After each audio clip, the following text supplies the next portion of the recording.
week's Parsha, after the account of the passing of Sarah Imenu, we find the story of Avraham Avinu sending his faithful servant Eliezer to find a bride for Yitzchak, his son. Eliezer's journey is successful, and he meets Rivka at the well, quickly identifies her as the appropriate bride for Yitzchak, and convinces her and her family to okay the shidduch, to agree to the match. Then Eliezer and Rivka set off for Avraham's home. As they are traveling, the Torah tells us that Yitzchak had also been traveling. V'Yitzchak ba mibai be'er lachai ro'i. And Yitzchak had just come back from the be'er lachai ro'i.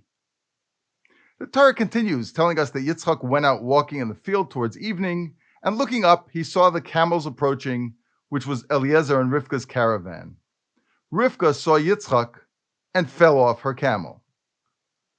There is a lot of discussion about what Rivka saw that caused her to fall off her camel, most often centered around the awe that Yitzchak inspired in her. There's a lot of discussion about what Yitzchak was doing in the field, mostly centered around the fact that he was davening mincha, the afternoon prayers that he instituted. However, there is not as much talk about why the Torah feels it is important for us to know where he was coming from, that he was coming from Be'er Lachai Ro'i. Now, Be'er Lachai Ro'i is the name of the well where Hagar, Sarah's maidservant, sat and cried when Sarah reprimanded her for being too haughty about having conceived a child with Abraham.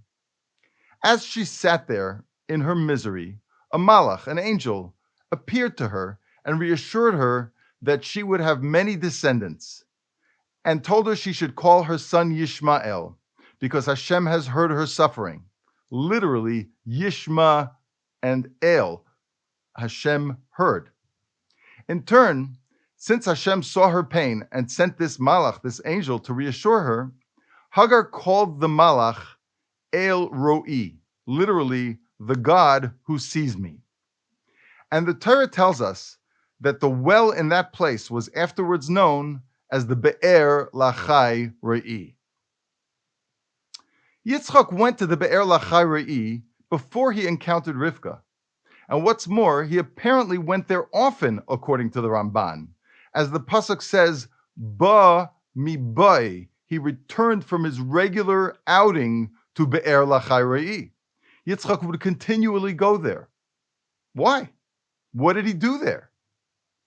The Ramban says that he davened there because that was where the malach, the angel, had appeared to Hagar. But immediately after, the Torah tells us that he was davening mincha in the field. So if he davened there all the time, why wouldn't he stay for mincha?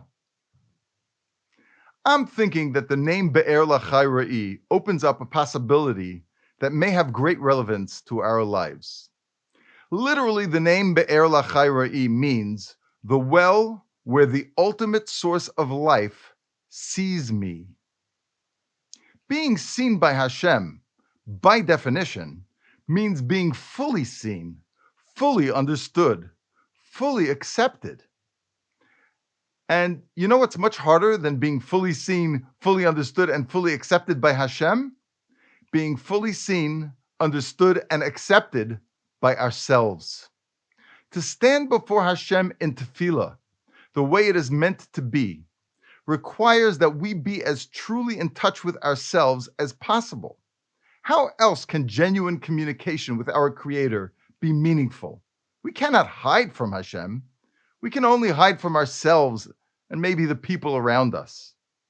So if we want genuine connection, genuine communication with Hashem, we need to, as much as possible, fully see, understand, and accept ourselves, and then real connection can happen. So perhaps Yitzchak Avinu is not only teaching us about mincha, he's also teaching us about davening, about tefillah, about prayer in general, that it has to come from a place of self-knowledge and self-understanding. And if there's a place in the world where we can go and feel connected to ourselves in that way, then we should visit there regularly to draw from the well of self-knowledge, to drink from the waters of self-acceptance. I think we can take this one step further because it can't be that such a place has to be an actual place. The quest for selfhood cannot be dependent on a neighborhood or any particular place for that matter. Places can have deep meaning for us, but sometimes they're just not accessible. Personally, I can think of an incredible spot in Utah where I have felt as connected to myself as ever, but I can't get there on any kind of regular basis. So we need to work on a conceptual space, an inner space. Be'er lachai ro'i, the well where I am fully seen. Seeing also means or requires paying attention. So I believe that if we continually and purposefully visit an internal space where we pay attention to our inner world, we can experience what it is like to drink from those waters.